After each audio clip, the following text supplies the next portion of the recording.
Howdy, folks. Good morning, afternoon, evening, tea time, whatever the time it is in your part of the world, and welcome back to the Touchpad Warrior live stream. Your host, TP Dubs, J-Dog, Jin Snap. That's rap name. I stuck to it. How we all doing? Oh, right. This is YouTube. Sorry. Let's, I guess, snap again, right? Cool. There we go. Hi. Last night on stream, finally defeated Zekvir on the question mark difficulty. It's funny, but it sounds weird when you say it like that, right? The question mark difficulty. This boss is rough, but it did recently get a nerf, and I'm going to go over how I did it and some of the things to look out for if you are an Arms Warrior main and you refuse to play Fury and make your life a little bit easier in this encounter. Then hopefully this video will help you out on achieving your goal, getting your Void Dirigible mount, a cool title, and, well, just some pride in actually being able to defeat the encounter. So let's get into it. Before we go over some of the encounter's mechanics and whatnot, just so everybody's caught up on the same page, we're going to go over how to unlock Zekvir's lair. First off, Zekvir's lair is located in Ashkahet over at coordinates 3378. In order to access this delve, you would have to complete a delve at tier 8 or higher with lives remaining. That's how you unlock the first difficulty, being just question mark. Once you've completed a delve at tier 10 or higher is when you unlock the question mark difficulty. I know it sounds awkward saying question mark. I didn't name it. Blizzard did. It's kind of comical. It's just awkward to say. So, you do have to do those things prior before activating this event or having this alternative mode you can do. As you can see, if you click on here, you have just those two options. There's question mark, recommends item level 600. This one, it says, recommended for adventurers who want an unfathomable challenge. It is an unfathomable challenge, but luckily enough with some of the nerfs and tuning they did, they made it so that for most classes, that it will be accommodating for your interrupt cooldowns, which was a major nightmare for a lot of classes. For warriors, didn't really affect it too much, but we'll go into how to work around that. And in case you're curious about why you would want to do this adventure solo, you get this. It is a void skin or schematic for your dirigible, which looks pretty cool. I like it a lot. I think it's pretty silly, and it's just something you can get done in this first season of the War Within, specifically for delves. Much like how we have for Mythic Plus and PvP and Raid, here's a reward you can get. We don't know what the future seasons look like, but this thing's pretty dang neat. You also get a title called Descendants Breaker. Assuming that you've already done this encounter on the prior difficulty, we're going to just quickly go over that those mechanics carry over into the secondary tier difficulty. You still have that AoE fear, the giant frontal cone, the pull-in web mechanic, and also the eggs you have to kill. On top of which, the spittle cast, which in the prior difficulty, you would just kick on CD. Not the end of the world, right? However, on this difficulty, he has another cast, and that cast heals him for 10% of his total health. If you're Mortal Strike with arms, right, or any kind of healing reduction, it actually reduces that healing, which is quite nice. But you're actually going to save your interrupt for every single one of those heals instead of kicking the spittle. I personally had Braun as DPS on this. That was fluke. I didn't actually expect to get the kill like this. If your Braun is selected as healer, then he does have a chance to dispel you. The problem is it's a chance. However, there's something you can do, especially as a warrior, to help with that debuff. Because spittle technically is a snare. It slows you. So if you have anything on your character that can remove snares or dispel yourself, you can handle the spittle very, very easily. And thanks to this expansion, as a Slayer warrior, you do have something.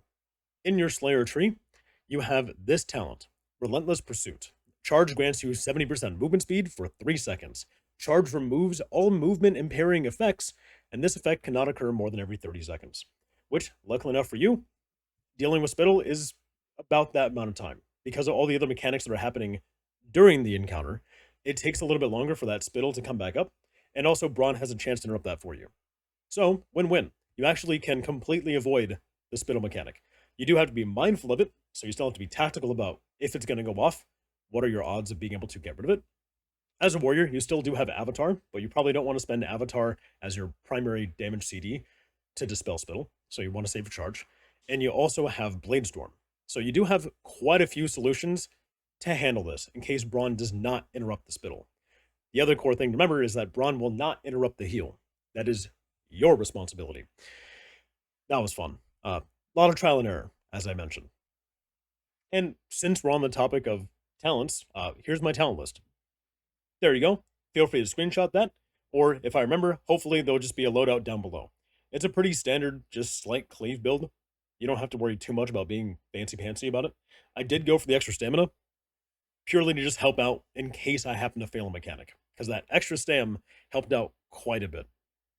Now, going into Phase 2, this is when things get a little bit spicier. Phase 2 will initiate roughly around 60%. Sometimes you get up a little bit lower than 60%. Not the end of the world. Important thing to know is, while it's transitioning, you actually cannot deal damage to it. You can reapply some dots if you would like. It's also a good time for your second wind to heal you back up. You still have to deal with the frontal and everything else you dealt with in Phase 1. The heal changes its name to, I believe, Blood-Infused Carapace or Brood-Infused Carapace. You still have to deal with the spittle. Just make sure you kick your interrupt. Don't worry about the spittle. You have other ways to cleanse that. There are now spines that erupt from the ground. It's a swirly. Just make sure to dodge them. And there's void portals. These void portals, I'm going to be 100% honest with you. I have no idea what they do. I'm still kind of uncertain. I just made sure to be really far away from them as often as I possibly could. When the fear happens, in cardinal direction from the boss, an orb will shoot out. So make sure to dodge an orb. To my understanding for the void portals is that if you happen to be in between a location for those void portals, when the channeled web pull-in to the boss happens, is that it will actually teleport you through those portals and then straight into the boss. Again, just stay away from them. That's it. That's the encounter. It's just a lot of chaos happening all at once, and you have to make sure to just dodge, dodge, dodge. Don't worry nearly as much about your damage. I didn't personally find an enrage timer here. I defeated this encounter a little bit over 7 minutes. I believe I did spend less somewhere in Phase 2. I made sure to have full well feds, and I was sitting at a 615 item level. I didn't see an enrage mechanic, so just make sure to survive. That's the most important thing.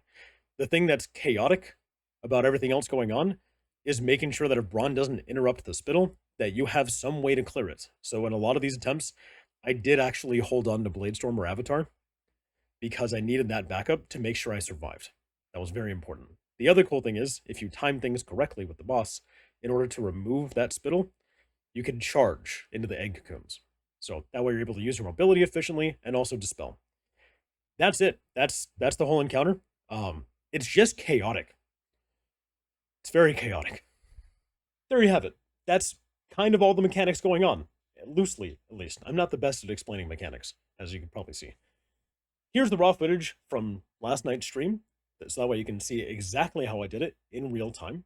And we'll do the closing out now because it's just going to play a VOD, in all honesty. So, if you liked this video, make sure to hit the subscribe button. I'd greatly appreciate it. I'm also live on Twitch 6 nights a week. If you would like to check out more content on social media like TikTok, Instagram, and whatnot, we're close to 100,000 followers on Instagram. That's pretty dang neat. And we just recently hit 90,000 followers on TikTok. So check those things out. I'd greatly appreciate it. Cheers, and have a legendary day. All right.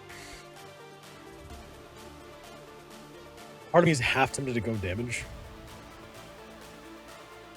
Fuck it, for one pull, why not?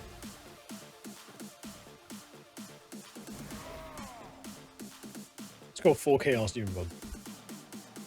It's not going to be the best way to do it, but let's try it. Certain type party? I've heard about certain type of parties lately in the media. I'd rather not. Thank you. That's exactly the way you meant it. Just read the second half of your statement. God fucking damn it, Snusk. At least my Vader's on the shitty other end. Alright, 3, 2, 1, go.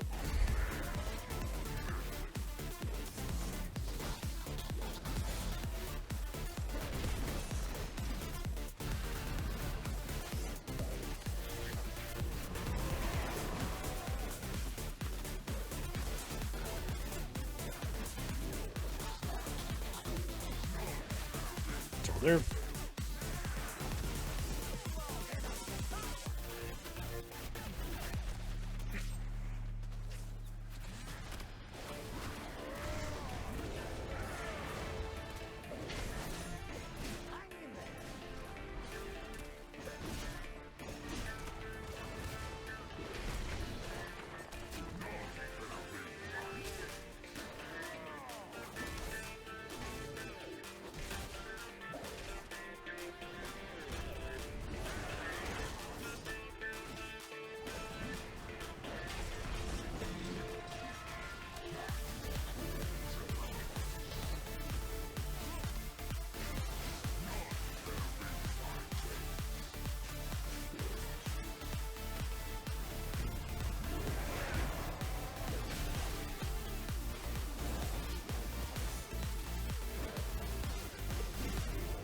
Come on, hit him. Hit him.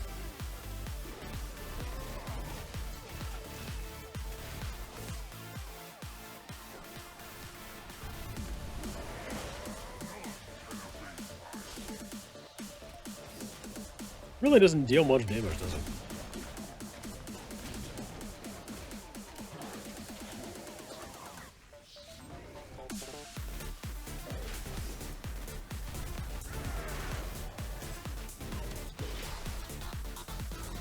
That's death, right? Nope, not surprisingly. Okay. I should heal up from this.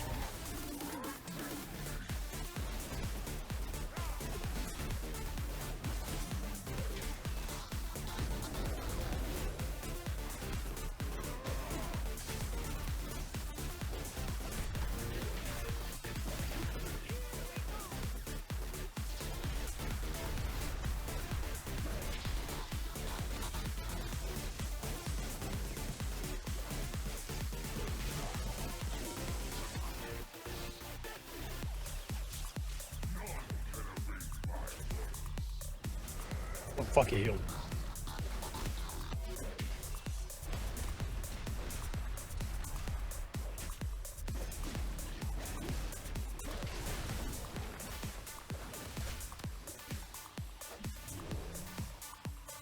Waiting. And cleanse.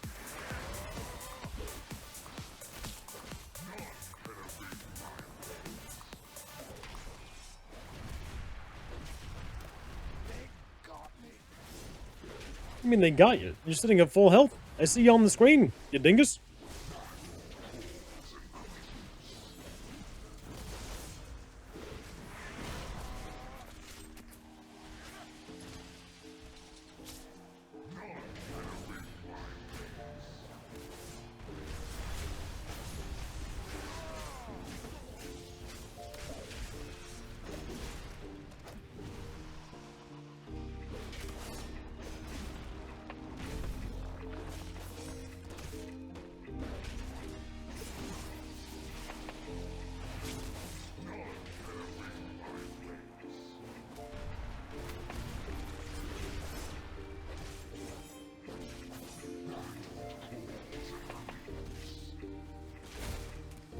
With me? Nope.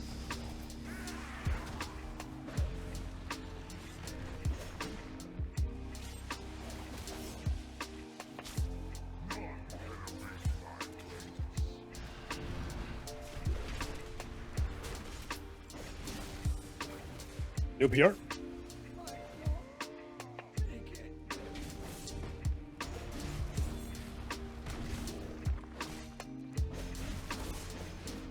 Oh, I spent a kick. Awkward. Okay. That's fine. What'll heal?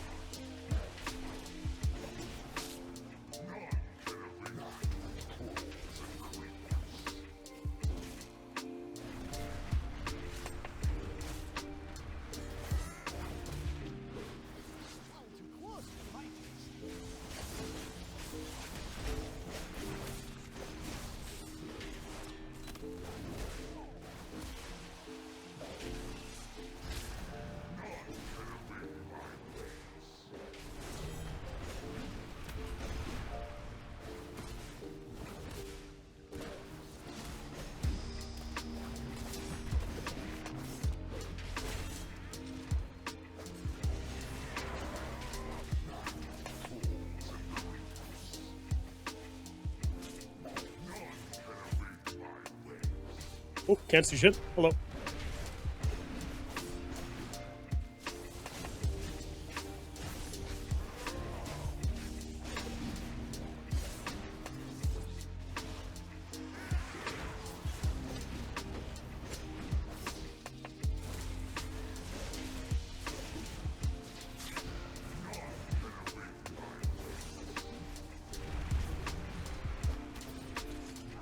There you go.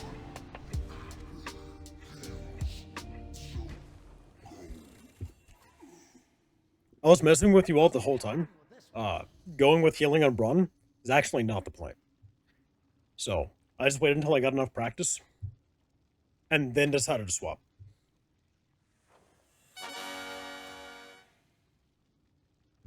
Anyways, No, I'm kidding. That was completely off the fucking chain.